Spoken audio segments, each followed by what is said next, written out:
hello everyone আজি ৰাতিৰ খাজত আপোনালোকে কি বনালে বাৰু মই আজি বনালো একদম সিম্পল তৰকাৰী সৰু মাছৰ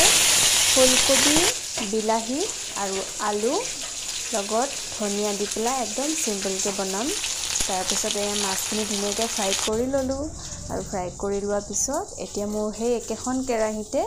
পিয়াজ দিলো পিয়াজ দিয়াৰ পিছত অকণমান মই এইখিনি গোটেইখিনি আগতে বইল কৰি লৈছিলো আৰু বইল কৰি লোৱাৰ পিছত এতিয়া মই বিলাহীখিনি দি দিছোঁ পিয়াজ দিয়াৰ পিছত তাৰপিছত আলু দিলোঁ আলু এটা দিছোঁ কম মানুহৰ কাৰণে বনাইছোঁ সেইকাৰণে আৰু এতিয়া ফুলকবিখিনি দি ধুনীয়াকৈ মই ভাজি ল'লোঁ আৰু তাতে হালধি নিমখ দি দিলোঁ আৰু মছলা মই একোৱেই ব্যৱহাৰ কৰা নাই এনেকৈ ফ্ৰেছ মাছ হ'লে মই একো ব্যৱহাৰেই নকৰোঁ মছলা তাৰপিছত ধুনীয়াকৈ ভাজি লোৱাৰ পিছত এফালে মই পানীও গৰমাই থৈ দিছোঁ অকণমান উতল আহিবলৈ আৰু এতিয়া